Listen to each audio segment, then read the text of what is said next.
শুধু অ্যালার্জি থাকলেই যে চুলকানি হয় তা কিন্তু না। কিছু মানুষ এমনও আছে যারা অন্যের ভালো দেখলে চুলকাতে শুরু করে দেয়। পাশে থাকার জন্য একজন আমার লাইফে আসলোই। তারপরে স্বপ্ন দেখলাম অনেক, দেখার পরে সব স্বপ্ন ভেঙে গেল, সমস্ত কিছু হারালাম, অশান্তি শুরু হলো, আমি যেটুকুনি ছিলাম সব হারালাম। এই গোটা 1 বছরে অনেক লড়াই করলাম, কাজ করেছে।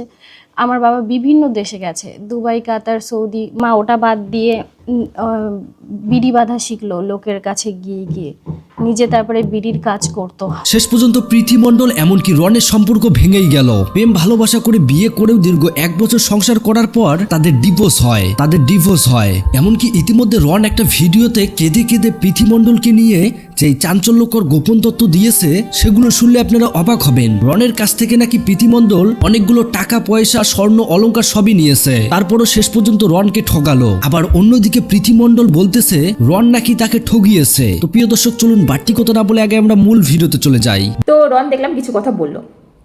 এবার তোমাদের আমি একটা কথা বলি, তখন রন যেইভাবে ভিডিও করেছিল, সে আজকে যতই ক্ল্যারিফিকেশন দেখ না কেন, যে সেখানে আমাকে দুই দিক ব্যালেন্স করে চলতে হয়েছিল। দিদির দিকটাও দেখতে হয়েছিল, প্রীতির দিকটাও দেখতে হয়েছিল। এই কথাটাই কিন্তু ওর ভিডিওর মাধ্যমে বলার চেষ্টা করেছে। কিন্তু তখন রনের ভিডিও দেখে কোনো অংশে মনে হয়েছিল যে ওর দিদির দিকটা আর প্রীতির দিকটা ব্যালেন্স করেছিল? না, ও পুরোপুরি ওর দিদিকে ভিলেন বানিয়ে দিয়েছিল। আজকে বলছে যে কিছু কাজ হয়তো আমি করেছি যার জন্য আমাকে মারও পড়েছে, তো সেটা পড়ার দরকার ছিল, আজকে বলছে। কিন্তু একটা সময় ও কিন্তু ওর দিদিকেও ছাড়েনি। তো রন যতদূর আমি বুঝতে পারলাম, যেটা আগেও বলেছি এখনও বলছি, একটা একরোখা ছেলে, এক ধরনের হয় না বদমেজাজি কিছু ছেলে, বলবো না যে মন ভালো না, যখন যার জন্য করে জান প্রাণ দিয়েই করে, ভালোবেসেই করে। কিন্তু কিছু ছেলে হয় না একটু একরোখা টাইপের, সেই টাইপের ছেলে আমার মনে হচ্ছে ব্যক্তিগতভাবে রন। তাছাড়া আমি অনেক প্রুফ পেয়েছি, অনেকে আমাকে কিন্তু এমনিও জানিয়েছে।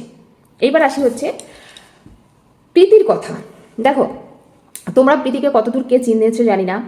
আমার জীবনে আমি যতদূর মানুষের সাথে মিশেছি বা মানুষকে চিনেছি, বিশেষ করে আমি সবাইকে একটা কথাই বলি যে আমি মানুষকে যখন দেখি, কাউকে জাজ করি, খুব একটা ভুল করি না।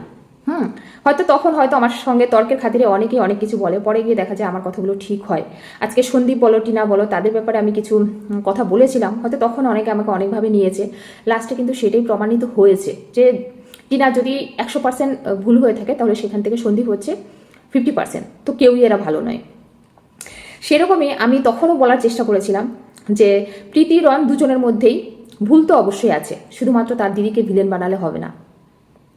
এবার হচ্ছে তোমাদের বলি প্রীতির কথা, যেটা বলছিলাম। প্রীতির একটা ভিডিও আমি দেখলাম, পুরোটা দেখতে পারিনি, কারণ যেহেতু বড় ছিল ভিডিওটা আমি দেখতে পারিনি। তবে হ্যাঁ, আমি ভিডিওগুলো ভালো করে দেখবো, বুঝবো, তারপরে তোমাদের অবশ্যই আমার মতামত জানাবো। এখানে প্রীতির কথা আমি একটাই বলবো, সেটা হচ্ছে প্রীতি যে কথাগুলো বলছে, এইটা ওর কবে মনে হলো যে আমি এত বছর কাজ করে আমার জন্য কিছুই করতে পারিনি? প্রীতি কিন্তু এই জিনিসটা এখন মনে হচ্ছে, এটা কিন্তু আগে কখনো মনে হয়নি। তোমাদের কোথাও মনে হয় না যেটা ওর মাথায় এমনি এমনি আসেনি, এটা তার মাথায় কেউ ঢুকিয়েছে? যে জীবনে তুই এই যে এত কিছু করলি, এত লোককে দাঁড় করিয়ে দিলি, তুই কি করতে পেরেছিস? আরেকটা কথা বলি, রন যদি রন শুধুমাত্র যে এই চ্যানেল চালিয়ে তাদের সংসার চলতো ওইরকম কিন্তু নয়। তাদের কিন্তু তোমরা দেখেছো মোটামুটি জায়গা জমি আছে। তারপরে কথা হলো গিয়ে, যেই জায়গায় প্রীতি প্রত্যেকটা মানুষের কাছ থেকে নানানভাবে লজ্জা পাচ্ছিল, সেই লজ্জার মুখ থেকে কিন্তু রন একটা সময় প্রীতিকে তুলে এনেছে। যখন তাকে কেউ সম্মান করতো না, ভালো চোখে দেখতো না। জীবনে এই বয়সে কিন্তু খুব ভালো কিছু কাজও করে যায়নি ও। আমি প্রীতিকে সবসময় সাপোর্ট করতাম একটা কারণে, জানো কি? যে মানুষ ভুল একবার করে। ওই যে প্রথম যে ওর বয়ফ্রেন্ডটা আছে, তার সাথে ও মিশেছে, কিন্তু এমন কিছু ভিডিও বা রিলস করেছে যেগুলো সত্যি একজন মানুষের সামনে বসে দেখার মতো নয়। অল্প বয়সে একটু বেশিই পেকে গেছিল। তারপরে কিন্তু প্রত্যেকটা ক্রিয়েটার জঘন্যভাবে তাকে বলেছিল। এমনকি তোমরা জানো, মনি তাকে নিয়ে যে ভিডিওটা করেছিল, রন কিন্তু তার এগেনস্টে কেসও করেছিল, কারণ জঘন্যভাবে প্রীতিকে প্রেজেন্ট করা হচ্ছিল। তো একটা সময় যখন সবাই তাকে নিন্দা করছিল, তখন কিন্তু রন কিন্তু তাকে বাঁচিয়েছিল। ঠিক আছে, সম্মান দিয়েছিল, যোগ্য সম্মান যেটাকে বলা হয়। সাধারণত একটা ছেলে যখন একটা মেয়ের সাথে ঘনিষ্ঠ সম্পর্ক তৈরি করে তখন 10 বার ভাবে যে সেই মেয়েটার ব্যাকগ্রাউন্ড কি। প্রীতির ব্যাকগ্রাউন্ড কিন্তু একদমই ভালো ছিল না। তারপর আমি ওকে সাপোর্ট করেছি কেন জানো? যে মানুষ অতীত ভুলে গিয়ে, ও বাচ্চা বয়সে একটা ভুল করেছে, যখন এই ভুলগুলো ও করেছে তখন ওর বয়স 16-17 ছিল, ধরলাম আমি নাবালিকা, সাবালিকা তখন হয়নি। 18 বছর পরেও কিন্তু প্রীতি এই ভুলগুলো করেছিল।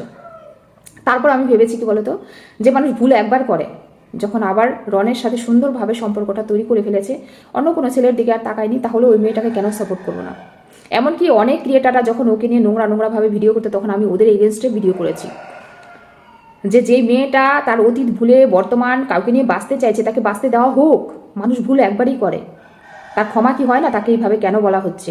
আর প্রোটেক্ট করতেও রন কিন্তু বরাবর, তো কিছুটা কৃতজ্ঞ থাকতে হয়। আর তোমরা বর্তমানে যেইভাবে প্রীতিকে তার ভিডিওতে সবসময় দেখো না, একটা জলি টাইপের মেয়ে, হাসি খুশি, হাসমুখ, সুন্দর সুন্দর কন্টেন্ট দেয়, খুব ভালো নাচতে পারে, সত্যিকারের সমস্ত রকম গুণ আছে, কিন্তু ওর মধ্যে ডবল রোলের একটা ব্যাপার আছে। প্রীতির নর্মাল যে ভিডিওতে যে যেমন আমার আওয়াজটা তোমরা যেরকম শুনতে পাচ্ছ না, আমার ঘরেও কিন্তু তোমরা আমার ওই আওয়াজ, ওই অ্যাটিটিউড, ওই রাগটাই দেখতে পারবে। আমি যখন রেগে যাই আমার রাগটা কিন্তু অনেক সময় ভিডিওতে প্রকাশ পায়, তোমরা বুঝতে পারো, কারণ আমার সামনে যেটা তোমাদের ভিডিওতে সেটা, কিন্তু প্রীতির কিন্তু সেটা না। প্রীতি যখন তার দিদির সাথে বা তার জ্যাঠা শ্বশুরের সাথে বা তারা যারা বাবা বলে ডাকতো, মানে তাদের গুরুদেব, রনের যে গুরুদেব তাদের কিন্তু তারা বাবা, বড় বাবা বলে ডাকতো, তো তারা যখন এই প্রীতির দিদির সাথে রনের সাথে প্রীতির যে একটা গন্ডগোল হলো তোমরা জানো, এই বিয়ের মানে এই রেজিস্ট্রির পরে দুজনের মধ্যে একটা, তোমরা মাঝখানে দেখেছো রন আর প্রীতি আলাদা হয়ে গেছিল, তো তখন তাদের মধ্যে একটা মীমাংসার জন্য যে তাদের বাড়িতে গিয়েছিল, এই ভিডিওগুলো তোমরা অলরেডি দেখেছো। তখন তোমরা দেখবে একটা ভিডিও ভাইরাল হয়েছিল, সেটার মধ্যে প্রীতির আওয়াজটা শুনবে, তার মেজাজটা দেখবে, সে বর্তমানে আমাদের সাথে যেভাবে ব্যবহার করে, যেভাবে কথা বলে, প্রীতি কিন্তু ঘরে সবার সাথে সেই ব্যবহারটা করে না, বা সেই গলার আওয়াজটা থাকে না, সম্পূর্ণ চেঞ্জ। অ্যাটিটিউড দেখিয়ে যেভাবে একটা মেয়ে চিৎকার করে কথা বলে না, পুরো ভয়েসটাই ওর চেঞ্জ হয়ে যায়। তো মানুষকে শুধুমাত্র ভিডিওতে দেখে কখনোই কাউকে জাজ করা উচিত নয়। আজকে আমরা রনের দিদিকে শুধুমাত্র ভিডিওতে দেখে আমরা অনেক কথা বলে ফেলেছিলাম, অনেক জাজ করেছিলাম, কিন্তু আমি কিন্তু কখনো করিনি। কেন জানো? কারণ আমি বোঝার চেষ্টা করেছিলাম যে সত্যিকারে তাদের সংসারে কি হয়েছে। আর আজকে ডেটে এসে তোমরা দেখতে পারবে, ওই ভিডিওগুলো এখনও আছে, তোমরা চাইলে দেখতে পারো গিয়ে, যেই ভিডিওগুলো আমি ওর দিদিকে নিয়ে আর রনকে নিয়ে প্রীতিকে নিয়ে করেছিলাম তাদের ওই গণ্ডগোলের সময়, সেই ভিডিওগুলো দেখবে আমি যেইভাবে প্রেজেন্ট করেছিলাম তার দিদিকে, যেভাবে প্রীতিকে প্রেজেন্ট করেছি, যেভাবে রনকে প্রেজেন্ট করেছিলাম, এখন সেইটা আস্তে আস্তে উঠে আসছে। কারণ মানুষকে না ভিডিওতে দেখে কখনো জাজ করা যায় না। আজকে প্রীতি প্রচুর মানুষের ভালোবাসা কামিয়ে নিয়েছে, অর্জন করেছে, অবশ্যই তার ক্যাপাবিলিটি আছে, মানে ভালো কিছু শোনার মতো, কিন্তু তার অনেক ভুল আছে, আর তার মধ্যে ডবল রোলের ব্যাপারটা রয়েছে। ওর শ্বশুরবাড়িতে একটা কথা বলছিল যে টাকা জমাতে পারেনি। তোমার মনে হয় যে রন তার চ্যানেল থেকে কোনো রকম আর্নিং করতো না? এটা তোমাদের মনে হয়? তোমরা বিশ্বাস করো? আজকে যদি রন মুখ খোলে না তাহলে বুঝতে পারবে, কারণ প্রীতি পুরোপুরি বলছে না, কেন জানো? তার মনে ভয় আছে। ওদের এই সংসার ভাঙার পিছনে না কোনো অংশে, তোমরা সবসময় বলো না যে রনের দিদি, আজকে রনের সাথে প্রীতির এই যে সম্পর্ক ভাঙার পেছনে নাকি রনের দিদির সাথে তো এখন রনের কোনো সম্পর্কই নেই, ভাই বোন একজন আরেকজনের মুখও দেখে না, 1 বছর থেকে বাড়িতেই যায় না রন। তো এখন রনকে কে বুদ্ধি দিচ্ছে? আমি তোমাদের বলি, এই সংসার ভাঙার মূল পেছনে না কিছুটা হলো প্রীতির দিদির হাত রয়েছে। একদমই প্রীতির মাকে বলবো না, উনি একজন সাদাসিধা মানুষ, যখন যেটা মনে আসে ওইভাবেই কথা বলে। আর প্রীতির বাবাকে তোমরা অতটা ইজি ভেবো না, মানুষটাকে যতটা দেখো না ক্যামেরায় সেরকম না, আস্তে আস্তে সবটা উঠে আসবে, বুঝতে পারবে। রন তো মাত্র আজকে কিছু কথা বলেছে, আমি খালি একটা কথাই বলবো ওদের উদ্দেশ্যে, আমার যেটুকু মতামত সেটা তোমাদের জানিয়েছি। এবার আমার থেকে যদি মানে আমি ওদের উদ্দেশ্যে যেটা বলবো সেটা খালি একটা কথাই বলবো, যে প্রীতিকে বলবো যদি বেশি ঘাটতে যাও তাহলে ঘেটে যাবে। একটা সময় যেই জায়গায় ছিলে সেই জায়গায় গিয়ে আবার পৌঁছাবে, কারণ জীবনে না কুকীর্তি আকীর্তি তুমিও কম করনি, এমন কিছু ভিডিও রেখে গেছো না তোমার ওই আগের বয়ফ্রেন্ডের সাথে, বলার নেই। আমি জানি না তোমরা সম্পর্ক কেমনভাবে তৈরি করো, যখন ভিডিও করো এত বড় বড় লেকচার মারো, প্রীতির উদ্দেশ্যে বলছি, মানে দেখলে মনে হয় কত শিক্ষিত, কত জ্ঞান বুদ্ধি, কত রুচিবোধ, কিন্তু তোমাদের এখন দেখলে মনে হয় কিচ্ছু নেই তোমাদের। তোমরা কোথার থেকে উঠে এসছো আর কী ধরনের সেটা তোমাদের এই ব্যবহারে, তোমাদের এইগুলোতে প্রমাণ পায়। মানুষ ভুলে একবার করে, দুইবার করে, করছো সেগুলো আবার সোশ্যাল মিডিয়ায় শেয়ার করছো শুধু আর্নিংয়ের জন্য। এখন প্রীতি একটা পথ পেয়ে গেছে, এত বছর কিছু কামাতে পারেনি, কিছু রাখতে পারেনি, মানে কামিয়েছি, রাখতে পারেনি। ওর হাত খরচাও প্রচুর, ওর মতো ইনকাম করে অনেকেই আছে, বাড়ি ঘর সব করে ফেলেছে। তোমার কি মনে হয় সব রনকে দিয়ে দিয়েছে বলে? না, ওর নিজেরও না হাত বহুত চলে, বুঝতে পারছো? ওই যে বলে না, প্রচুর এই ড্রেস কেনা, আড্ডা মারা, ঘোরা, এখানে ফুর্তি করা, ওইখানে ফুর্তি করা, এগুলো আছে। ওর হাতটা খুব বড়, সেটা দেখলেই বোঝা যায়। এবার কথা হলো, ও এখন কি ভাবছে যে এই ইস্যুটাকে কাজে লাগিয়ে ও দিনের পর দিন ভিউজ কামাবে আর এবারে কিছু করবে। তখন পাবলিককে কি দেখাবে জানো? রনের সাথে সম্পর্ক ভেঙেছে, নিজের আর্নিং করছি, নিজের টাকা দিয়ে দেখো 1 বছরে বাড়ি করে ফেলেছি, কিন্তু এই নোংরামিটা করবে। দুদিন পর পরে এসে রনকে নিয়ে 2 কথা বলবে, তার দিদিকে নিয়ে বলবে, মাকে নিয়ে বলবে। দেখো না, আরও কত কিছু শুনতে বাকি আছে। একটা নোংরা খেলায় মেতেছে ইনকাম করার জন্য। এটা আমার মনে হচ্ছে, অনেকেই অনেক রকম কমেন্ট করে যাবে, কিন্তু আমার যেটা মনে হয়েছে সেটা তোমাদের বললাম। এবার প্রীতি দেখাবে যে দেখো, এত বছর যে আর্নিংটা করেছি সেটা শুধুমাত্র রনের বাড়িতেই খরচা করেছি। হ্যাঁ, আমি মানি, যখন রেজিস্ট্রি হয়ে গেছে, ও যখন মনে করেছে যে ওই বাড়িতে আমি থাকবো, হয়তো ওই বাড়ির জন্য কিছু করেছে। তেমনি রনও কিন্তু প্রমাণ দিয়েছে যে প্রীতির বাড়ির জন্য অনেক কিছু করেছে। যেমন তার বাবা দুবাই গেছিল যখন, ওই নাকি লোন করে তার বাবাকে এনেছে। তার জামাই যখন ব্যারাকপুরে বাড়িটা রাখবে তখন রনই নাকি টাকা দিয়েছে। তো এগুলো কিন্তু উঠে আসছে, তার মানে দুজনের জন্য করেছে। কিন্তু এইগুলো এখন সোশ্যাল মিডিয়ায় এরা বিক্রি করবে আর দিনের পর দিন আর্নিং করবে। ভালোই হয়েছে, আমরাও সেগুলো নিয়ে বলবো, আমরাও কিছু আর্নিং করব। তো যাই হোক, আমার যেটা মনে হয়েছে দেখতে থাকো। তবে যদি প্রীতি এগুলো নিয়ে বেশি ঘাটাঘাটি করতে যায়, প্রীতি ঘেটে যাবে, আমি তোমাদের বলে দিলাম। কারণ কি, রনের দিদির সম্পর্কে আমি যতদূর খোঁজ নিয়েছি খুব একটা খারাপ কিছু শুনিনি কারো কাছ থেকে। এমনকি রনের দিদির যে ননদরা আছে তারা কিন্তু খুব ভালো কথাই বলে যে আমার বৌদি কিন্তু খুব ভালো। আর পাড়া প্রতিবেশী কিন্তু একটা কথাই বলে, দীপিকা, যাই হোক দীপিকা বোধহয় নাম রনের দিদির নাম, যে দীপিকা মেয়ে হিসাবে কিন্তু খুব একটা খারাপ না। তো প্রীতি মেয়ে হিসাবে কেমন সেটা তার পাড়ার লোক অনেকেই বলেছে। বললাম না, তার একটা ডবল রোল রয়েছে।